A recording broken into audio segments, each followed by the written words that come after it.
Hello viewer, you are watching Elim TV.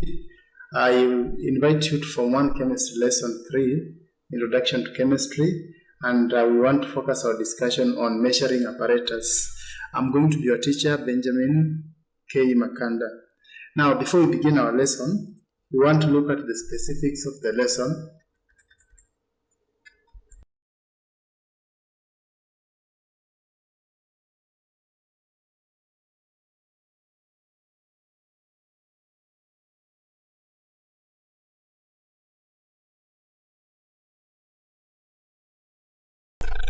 Yeah, we are looking at the specific of the lessons, and our specific objectives are, by the end of this lesson, the learner should be able to name and state the uses of common apparatus in the laboratory. So basically, we are going to discuss the uses and names of the special apparatus used in the lab, and so at the end of this lesson, you should be able to name them and identify their various uses. Now, we want to look at the order of our lesson preview, and we will begin by looking at the review of the last lesson, lesson 2, Then from there, we will now name and state the uses of common apparatus in the laboratory, after which we will now have to assess ourselves to look at our understanding of the topic. Now, to begin with, let's look at the review of lesson 2. In lesson 2, what did we discuss? We learned about sources of heat in the lab, and we focused our discussion on a Bunsen burner. We also looked at the various sources of flames. We defined what a flame is, and we said flame is a mass of burning gases, and there are two types of flames used in the lab. These are luminous and non-luminous flame. And we also looked at the differences between the two flames and how they are produced. So that one was the discussion that was revolving around the sources of heat in the lab. Now, connecting with that, we want now to look at other apparatus that are used in the lab. And the first set of apparatus we want to discuss here is volumetric apparatus. So the first one, we look at volumetric apparatus. Now, the word volumetric is derived from the word volume, and volume, is actually the capacity, the holding capacity of an object or a substance. Therefore, volumetric apparatus are those apparatus that are used for measuring volumes. So we define them as the apparatus used for measuring volumes. These are what we call volumetric apparatus. Now, volumetric apparatus include the following. They include measuring cylinder. So we have measuring cylinder, which is one of the volumetric apparatus used for measuring volume. We also have a burette. A burette can also be used to measure volume. We have a pipette, which is also used as a volumetric apparatus. And among this group, the last one we want to focus on is a volumetric flask, which is yet another apparatus used for measuring volume. Now, let's now look at these apparatus one by one, how they measure volumes, which apparatus are used for measuring approximate volumes, and which ones are used for measuring exact volumes. So let's look at this. So this is what we want to discuss. We want to look at the apparatus and how they are used to measure volume. So we begin by looking at measuring cylinder. They are used for measuring approximate volumes of liquids or solutions, and they have different capacities. So that the measuring cylinders come in various capacities. We have a capacity of 10 ml, 20 ml, 50 ml, and etc. So they are used on the basis of the volume they have to measure. They have different capacities, and they measuring cylinders may be used. They may be made of glass or plastics. So they can either be of glass or plastic. Now, why we choose glass or plastic as measuring cylinders and basically as apparatus used in the lab is that most of the glasses and plastics do not react to the chemicals used in the lab. That's one of the reasons. Another reason why we use plastics or glass apparatus in the lab is because most of these apparatus are easy to see through. They are transparent, so that when a chemical reaction is taking place within them, you're able to observe, make observations because they are transparent. Those are the two reasons as to why most of the apparatus are used for measuring, are made of glass and plastic for that matter. So we are done with the measuring cylinder. The next set is a burette, and a burette is used for measuring accurate or exact volumes or solutions in chemical analysis. However, a burette is used to measure small volumes that are meant for chemical analysis. A good example of a chemical analysis is a titration. For example, if you are conducting a titration in Form 3, you will use a burette to measure those small volumes that are used. And these volumes are exact. So actually, a burette is used to measure exact volumes that we have to use for chemical analysis. The third one is a pipette, and a pipette is used for transferring or measuring small exact quantities of liquids or solution in chemical analysis.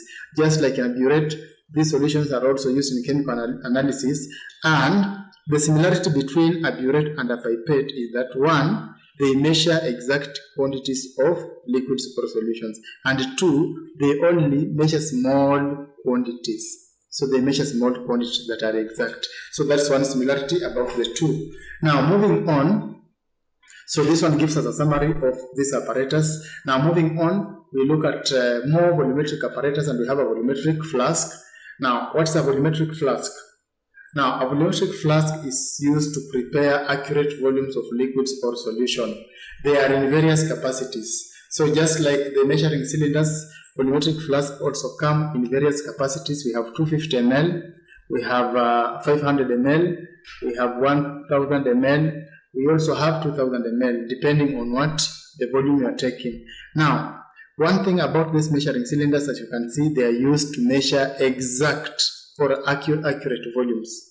Now, having discussed these sets of apparatus as volumetric apparatus, you will note one thing is that volumetric flask, pipette, and burette, they are used for measuring accurate or exact volumes of solutions or liquids. The only one in this case is a measuring cylinder that is used to give approximation. It actually approximates the volumes that have to be measured. Now, having said that, on volumetric flask, give other two apparatus that are used for measuring volume in our laboratory. So just observe all the apparatus in your school laboratory, and then out of this, give those ones that are used for measuring volumes, apart from the one that we have discussed here.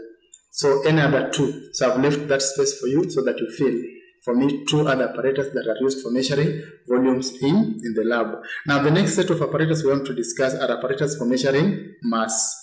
So what are these apparatus used for measuring mass? Now first of all, we know mass is the quantity of matter in a substance. So the apparatus used for measuring mass is a beam balance or electric balance, and these ones are used to measure accurate masses of substances. So they give us accurate measures of substances. So we have a beam balance and we have an electric balance. A beam balance is manual. Electric balance use electricity, and we just have them here. This one is a beam balance. So this one is used to measure accurate mass, but it is operated manually. So that one is a beam balance. Then the other one that we are looking at is an electric balance.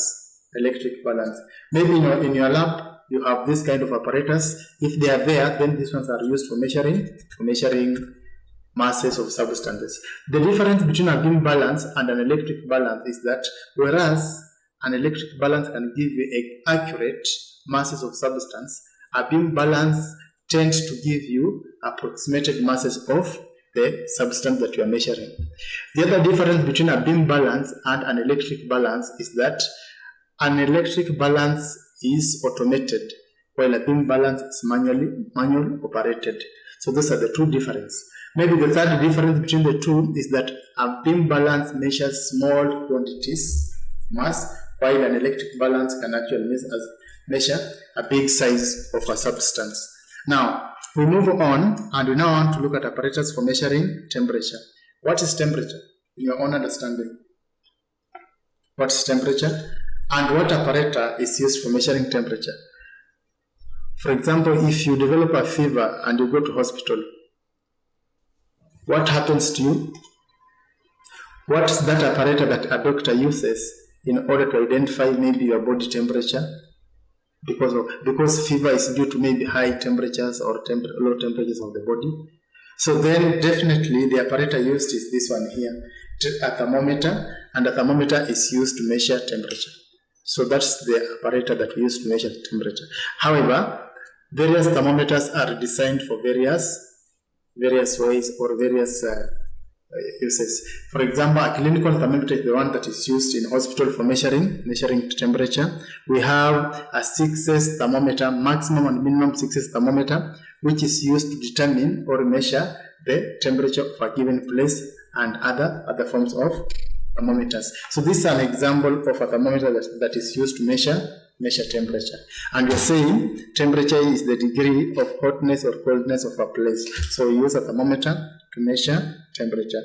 The other apparatus that we have to look at is, we want to look at apparatus for measuring time. And what's an apparatus used for measuring time? A stopwatch or clock is used to measure time. You can use a stopwatch or a stop clock. In a laboratory, we use a stopwatch to measure time. Maybe when we are conducting an experiment and it is, we use a stopwatch or a stop clock to measure time. And we have it here. This one is a stopwatch. This is a stopwatch that we use to measure time. So we can use this stopwatch to measure time in our lab. So the other one that we are looking at are now other apparatus apart from the one that we have discussed. So we want to look at various apparatus used in the lab. We don't specify them, but we have them in the lab, and we will look at the tubes first. So tubes. So there are various tubes in the lab that we use. So the first tube used in the lab is ignition tube. Just like in the car, we also have an ignition tube used in the lab. And an ignition tube in the lab is used for decomposition of compounds by strong heating. So when compounds are required to be decomposed and you want to apply a lot of heat, you actually heat them in an ignition tube, because ignition tube is very, very strong and can be able to withstand high heating and high temperatures. We don't put it in a test tube as you're going to see. We put them in the ignition tube because they withstand high temperatures. So those compounds that need decompositions, they are heated in the ignition tube. Then the second tube is a test tube or test tubes. Test tubes are used for heating substances gently.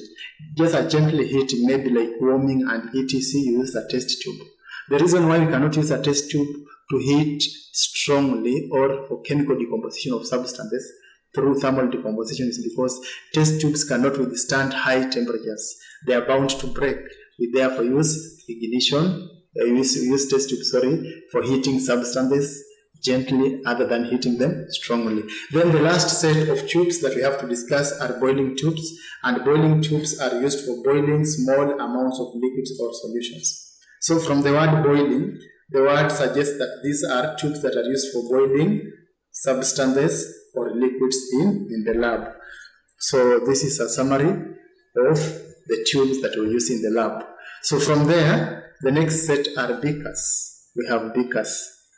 So can you be able to identify a beaker in your lab? If all the apparatus were set on a bench in the lab, are you able to identify what a beaker is? What feature will you look at to make you identify that beaker? So a beaker has this description. They are lipped glass or plastic vessels of various capacities.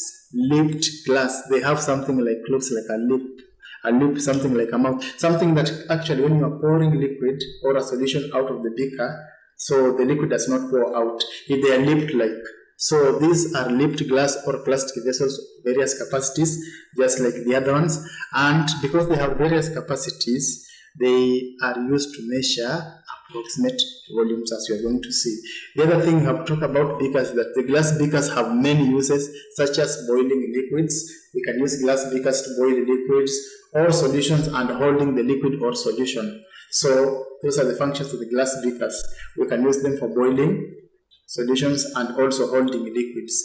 But these ones are also used for gently heating. We don't heat strongly because they are bound to break. We just heat slightly so that they don't break. Now, they come in various capacities, as we have said, depending on what you are doing and what you intend to achieve at the end of the day. Now, here are some of the beakers that we use in the lab. We have them here. Actually, there are some chemicals that were put in these beakers. So you see their capacities from a smaller one to that big one. So they come in capacities of 50 ml, we have 75 ml, 80 ml, 100 ml, up to 1000 ml. So their capacity dictate their use. So if you want to carry out an experiment that requires a lot of heating of solution, then you definitely go for the one that has a big capacity. Now, from beakers, we want to look at flasks. So this is just a picture of the beakers we have discussed. Yeah, they are there. So try to compare what we have here and what is in the lab, what's in your lab. And maybe by the end of it, you can now use these descriptions and this demonstration to make your drawings of this apparatus. So we want to look at flasks. What are flasks? There's that flask that you use at home. How do you call that flask? So that we don't confuse with the one we want to discuss here. That one is called a thermos flask, but we also not call it a vacuum flask because it has a vacuum. But now this flask we want to discuss here are different from that. So we have 3 flasks that are used in the lab. We have a conical flask, and a conical flask is used for general laboratory experiments. It's actually a general laboratory experiments that we use a conical flask. And the common one used with the conical flask is volumetric analysis, which is otherwise known as titration. They make use of this conical flask to conduct that experiment. We use this conical flask. The second set of the flasks, we call them round-bottomed flask. The word suggests round means that their bottom is round. They cannot stand on their own. If you place them without supporting them, they are going to do it. They will actually topple. So they are called round-bottomed flask because their bottom is round. And these ones are used when heating liquid substances because heat is supplied uniformly. So one feature of the round-bottomed flask is that they have a round bottom which ensure uniform distribution of heat, and therefore the liquid or solution being heated attains maximum heating. Then the last set of flasks that we want to discuss is a flat-bottomed flask. Again, from the suggestion of the name, flat-bottomed flasks, they have a flat bottom and they are used for general laboratory experiments. Refer to conical flask, which is also used for general laboratory experiments. Now, those are the flasks that we use in the lab. Other apparatus used in the lab, which we should quickly go through, are what we discussed. We have a separating funnel, and separating funnel is used for separating immiscible liquids. So we are going to discuss types of liquids. We have miscible liquids and immiscible liquids. For example, if you take water and you mix with kerosene or paraffin, it forms 2 layers. That kind of liquid is what we call immiscible liquids. Immiscible liquids are also known as heterogeneous liquids because they form 2 distinct layers. So if you want to separate them, you use a separating funnel. Then a gas jar is used for gas collection. When you want to collect gas in the lab, use a gas jar. Then we also have another one called deflagrating spoon. A deflagrating spoon is used for holding and burning substances. You want to hold at the other end and then you also burn at the far end, you use a deflagrating spoon. So this one is used for burning substance. Then we have to proceed on with other apparatus. We have them here. The other apparatus we have to discuss are thistle funnel, and from the description here, a thistle funnel is used for delivering liquid substances carefully during the experiment. So when you want to deliver a liquid, maybe in a round-bottomed flask, you are carrying out a chemical analysis, then a thistle funnel helps you. Then we also have a desiccator. A desiccator is here, and a desiccator is used for drying substances or keeping substances free from moisture. So you have to cap it so that it does not keep the moisture. Okay, those substances do not absorb moisture from the atmosphere.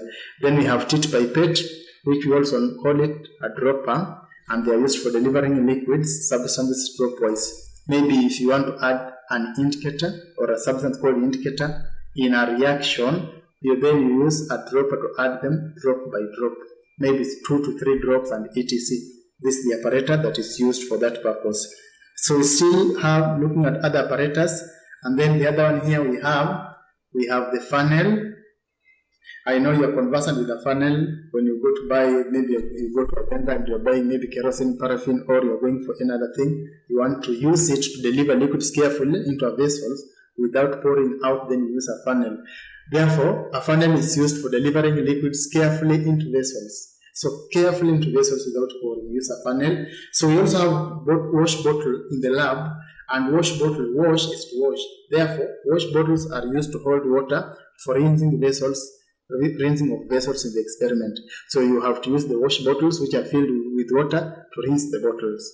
Now, in the lab, we also have heating taking place.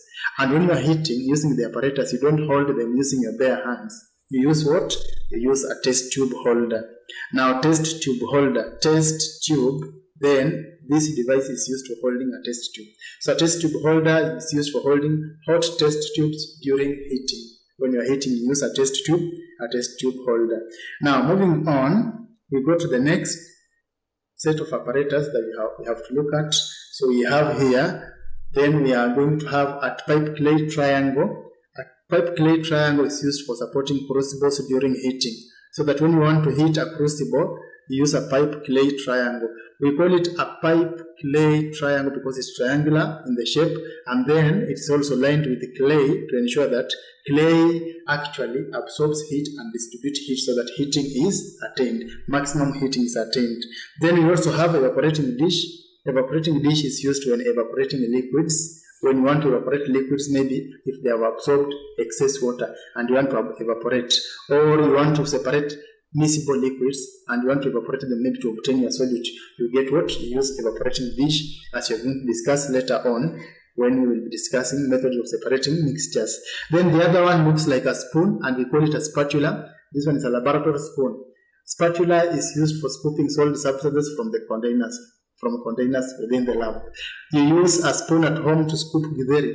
Here we use a spatula, so you don't mix the two. When you go to the lab, one of the safety laboratory rule is that you don't use a laboratory apparatus for any other purpose other than that purpose meant for it. So this one is resembles a spoon that you use, but it's a spatula which is used for scooping solid substances from containers. Now, moving on, we have again these ones here. We are going to look at the tongs. We are also going to look at wire gauze and reagent bottles. So looking at the tongs are used for holding metallic or non-metallic substances. So that metallic and non-metallic substances that are very hot, you don't hold using your hand, you hold using the tongs. One reason is that some of the chemicals are corrosive and reactive, they are likely to react with you, so you use the tongs. We also have a wire gauze. A wire gauze is used for when glass is being heated or being burned. A wire gauze is actually smeared with clay to distribute heat uniformly, just like that wire used for roasting a machoma. A wire gauze resembles that, but this one is smeared with the clay in order to distribute heat uniformly. It causes even distribution of heat when heating substances in beakers or flasks. That's what we mean by that. Then we have reagent bottles. These are bottles that are used for keeping chemicals in liquid state. If you prepare a solution and you want to keep it in a liquid state, then you put them in reagent bottles. We don't just put liquids in any ordinary bottle, but you have to put it in the reagent bottle so that they don't actually get contaminated or exposed to the atmosphere. They may get bad. Then we move on to the other apparatus that we have to discuss here. So we have a stand, clamp and a stand. So clamp and stand, this is the apparatus, and clamp and stand is used for supporting and holding pieces of apparatus during experiments. So the way it is set up, it's used for that purpose. We have a crucible, and a crucible is used when heating solid substances that require strong heating. Yeah, you have to use this one to heat solid substances. Let's make a difference between a crucible and ignition tube. Ignition tube is used for heating those substances that require decomposition, and mostly they are supposed to be liquids or solutions. But crucible is used for heating solids, so that's the difference between the two. This one heats solids, the other one majorly heats liquids or solutions. Tripod stand, tripod has three supports. So tripod means three. Tripod stand is used for supporting beakers and flasks in which liquids are heated.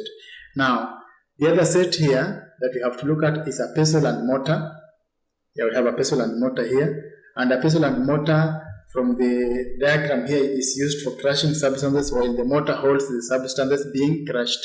So actually a pestle is like a rod used for crushing. Then a mortar is used for holding those substances being heated. Test tube rack is used for holding tubes and test tubes.